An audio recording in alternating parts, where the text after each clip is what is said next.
regular viewer of my On the Couch series, you will recognize Lec Zorn.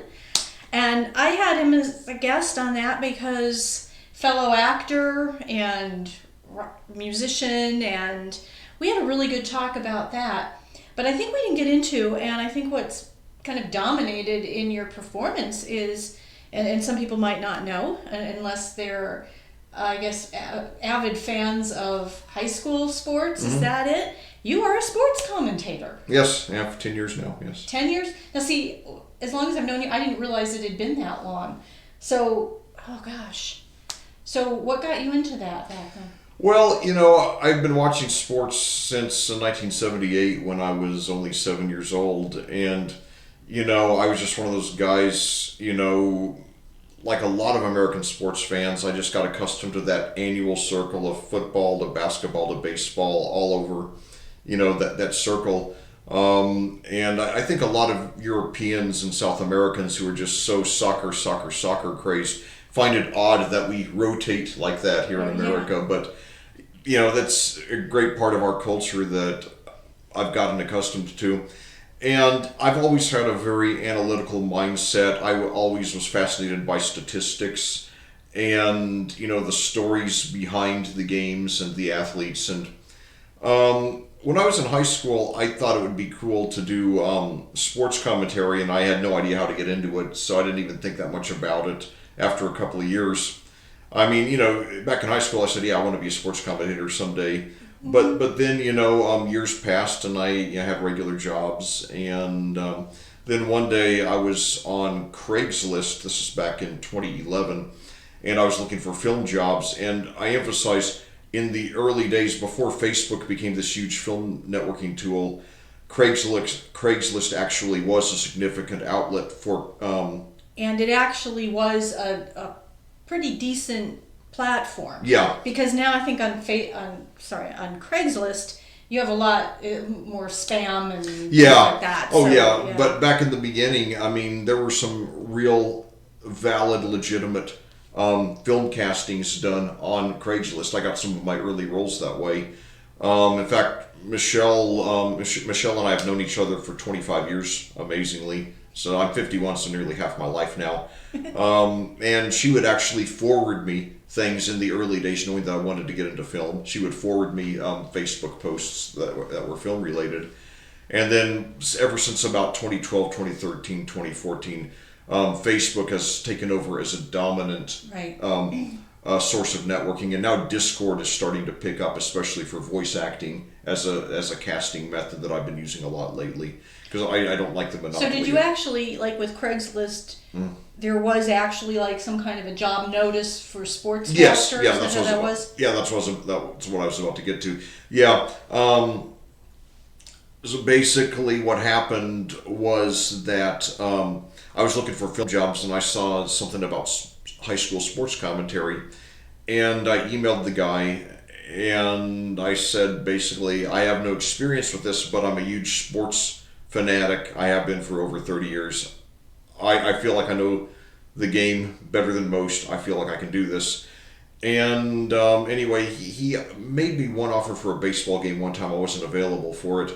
But then I would email him about maybe every 3 or 4 months. And then finally in 2012, by the way, he's a guy named Rob Kendall who at the time, well, he's still running this webpage called Audio Sports Online, and then he was also running a little AM station over in Brownsburg, a suburb of Indianapolis to the west, called XRB Radio. And anyway, he asked me if I wanted to commentate Brownsburg at Noblesville on Friday night. This was week 2 of the season.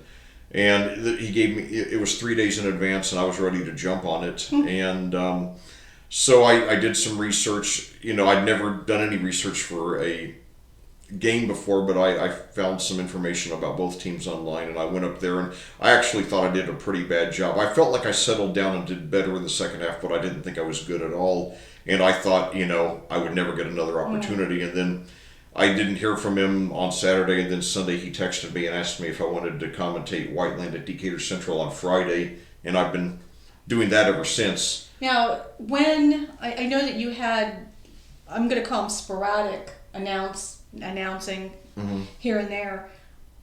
I know that at some point you became like the voice of a particular school. When did that first happen? Well, it's happened off and on, actually. You see, Audio Sports Online was a channel that Rob created, and that they had a lot more stations in the early years. What he would do he would find radio stations. He would find high schools that did not have a radio station for their sports broadcasts, and basically he would allow them to broadcast onto his page. And he ended up getting contracts with a lot of schools here in the Indianapolis metropolitan area. There are literally dozens of high schools in Indianapolis and in the suburbs, and obviously there are nowhere near enough radio stations to accommodate all of them. Right. But this enabled all of them to get their games broadcast. That's an interesting thing, because Yeah. I think that just the introduction of the internet has allowed for more of this. I mean, because think about it, without the internet, you probably wouldn't be doing sports commentary. Yeah. I mean, at all. I mean, because, and there wouldn't be room for all these things. So, for all the, I don't know what to say, but a lot of times you hear people like to point out the negative things of the internet. This is one of the positive Oh, there's a things. lot of positive things. And this is definitely one of them, is where I'm going. Yeah, absolutely. And and by the way, Rob, besides running XRB radio, like I mentioned, then he later started in 2015, he started WYRZ, an FM station in Brownsburg. And there were games on there too. So I've been on both XRB and WYRZ, so I have been on terrestrial radio, and not just internet radio. Right. But it did allow you to get get into that. Yes. And basically, the number of schools on audiosportsonline.com has steadily declined over the years, not because of anything wrong with the service, but because in the last 10 years it's exploded. The trend of in the last 10 years, the trend of high schools starting their own schools. In the last 10 years, the trend of high schools starting their own radio stations has exploded, and they do their own sports broadcasts. So what was the very first school that you were the voice of? The first school where I was the, basically the voice of it was Plainfield High School basketball in the 2015-2016 season. And then I ended up basically becoming, for the next 3 years after that, the voice of Cascade High School, which is a small school. Last I checked, about 430 students in a little town called Clayton, about 15 miles west of Indianapolis. And that was the greatest experience of my career, because it's a little community where, here in Indianapolis, there are high school sports fans, but out in Clayton, it's one of those towns with so little to do that the high school football or basketball team is the biggest thing going on. So Cascade, of all the schools I've commentated, I would estimate Cascade has the most per capita fan support. So I loved being part of that little intimate community, Yeah, so I'm curious, because you are an actor on screen, and you can understand when people see you, then they would recognize you in public. Has anybody ever recognized you from the fact that you're the voice of the sport? No, in high school? That's never happened, but because I think you do have a very distinctive voice. I mean, I hope so anyway. And by the way, for those of you who don't know, I am also a voice actor. I've been acting generally overall for 13 years, but especially the last 2 years since live action films started shutting down, I've been voice acting extremely heavily. So hopefully I do have a distinctive voice. But nobody's ever recognized me for my sports commentary, as far as saying, hey, are you the guy who commentates for this? Yeah, okay. or I was just whatever? wondering, because like I said, to me, it's a very distinctive. Oh, sound. thank you. But what has happened, especially when I was with Cascade, there would be parents and grandparents who would come to me before or after the broadcast and say, hey, I enjoy listening to you, Oh, good. That is good. Yeah, and and it really meant a lot to me, because I think about before we had internet radio, how many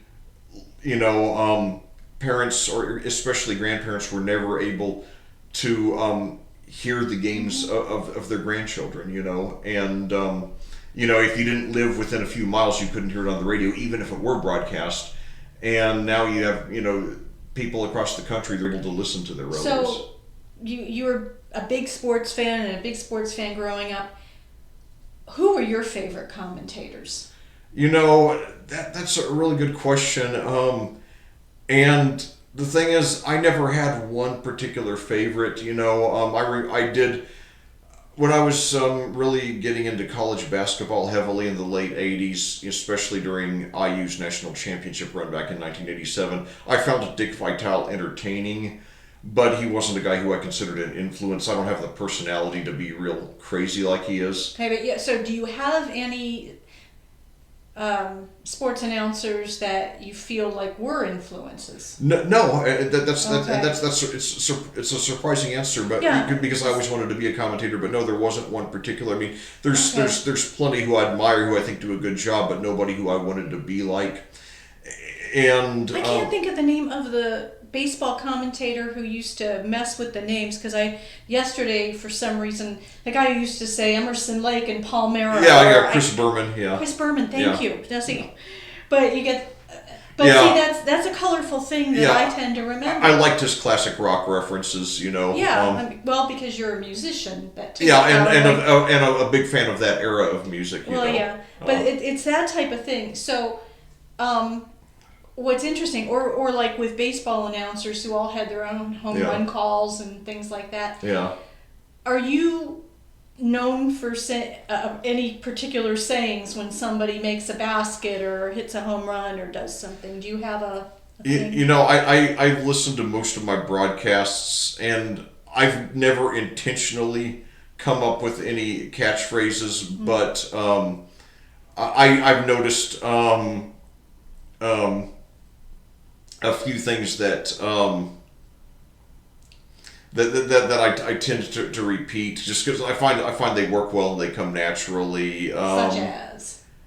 And when my team is on defense, and I've noticed that when there's a sudden sack of the quarterback, I just always tend to say, "We got him for a sack, yes." Except I have a lot more. It's like, "We got him for a sack, yes." There you go.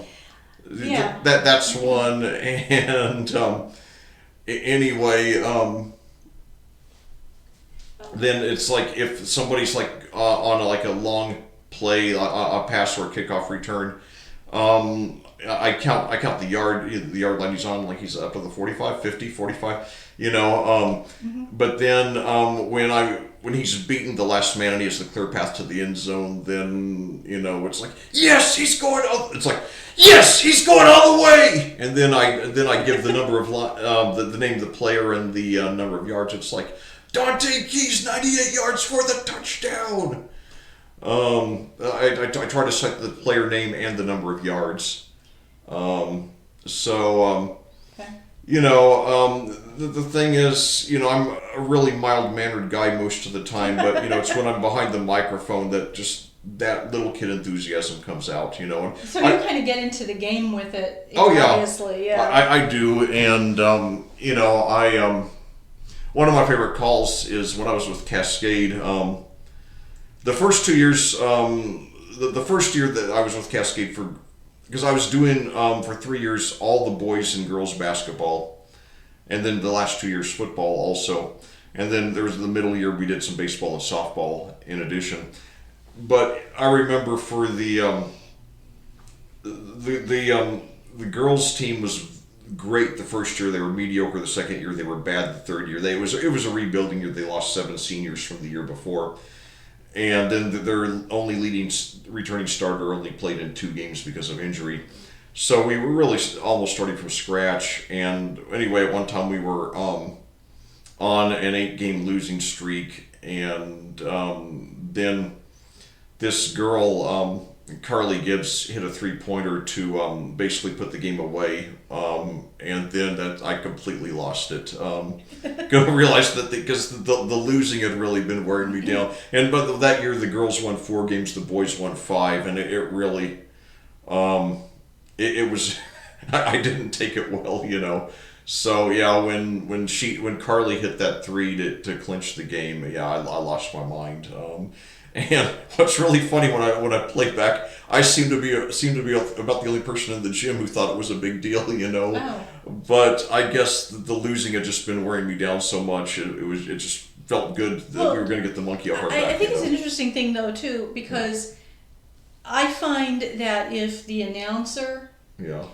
is enthusiastic, it does affect the listener and the crowd, and just I think it does. Oh, I think so too. Yeah, Yeah. and yeah, it's it really did, especially when I was with Cascade. And I mean, I think usually I am enthusiastic when I'm behind the mic, but with Cascade, it got to the point after 3 years. I knew all the players, not personally, but I mean, I knew who they all were. I normally did not have to look down at my roster at all. I just recognized all the players. And of course, basketball, generally, if you commentate the same team several times, you generally memorize all the players because there's, not a lot of players on the team.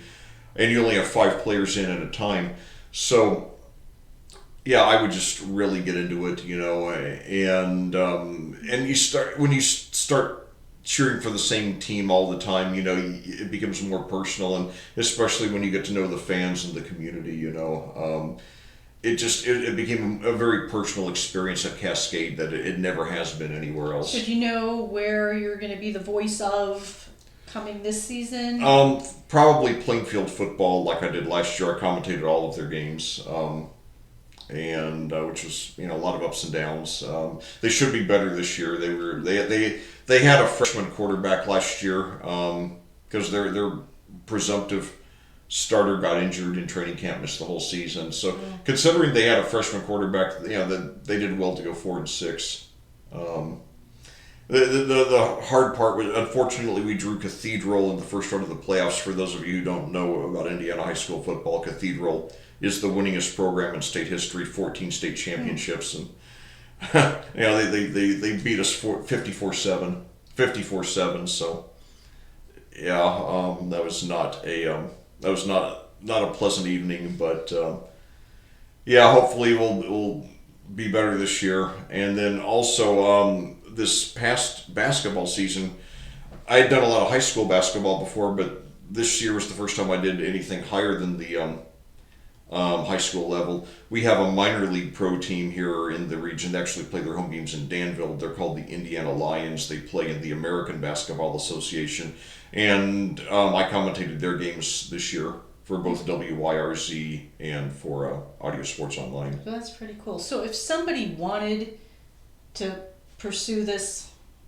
line, I'm going to say it, what would you recommend? Well, there's several things you can do. First of all, practice, watch games and try to commentate along with them. And, one thing that makes it a lot easier this day, and fortunately I started when it was starting to transition to this point. Had I started 30 years ago, I would have had to go through a lot of stuff to get information on teams, like contact the athletic directors and maybe even go to the school and pick things up so I could study for a few days in advance. In the early years, I would email the athletic directors and coaches and ask them, for the stats, and usually they would email them to me, the stats and rosters. Right. And now it's to the point where there's a site called Max Preps that almost every school that I commentate anymore puts all their rosters and stats up there, so I don't have to bother anybody anymore. So yeah, you can do research that way to if you want to learn about the teams you're commentating, and then I always try to like go to the Wikipedia entry for that high school and get trivial information. Now, is that where you had gotten started? That online, is that still there at all? Yeah, Audio Sports Online. Yeah. Okay, so is that a good starting place for people? The thing is, they only have about 5 client schools right now. Okay. But I would say, contact, first of all, local radio stations that cover sports. Say that you're interested. Maybe they'll let you sit in and co-commentate with somebody. One thing that just made me think is there, because like with actors, you have a reel. Yeah. would it benefit people to have like an audio demo of Yeah. their voice? Yeah, that helps. Maybe like find a game online and record a couple of minutes. Sure, and then send it out to radio stations, and also try to find online broadcasting sources. Send your information there, and keep practicing. And if you get any opportunities, jump on it. Even if somebody will let you sit in on a game, and co-commentate, even for no pay, the experience is good. Okay, well, give the radio station again where people can hear you. Right now, Audio Sports Online, and by the way, if you go to their YouTube channel, you'll see their archives for a lot of broadcasts going back many years, and I'm on a lot of those. In fact, if you want to find the games that I'm on, you can go to YouTube and type in Audio Sports Online Lec Zorn, and because when I post up there, I always put commentary by Lec Zorn, so you can find it by searching that way. And there's plenty of games that were done by other commentators too. And and then but the thing is, if you go to the Audio Sports Online page, it only has like broadcasts for the last year. So if you want to hear more than that, you go to the YouTube channel. Okay, well, they can listen to you there, and I will see you next time, wherever. Thanks for having me.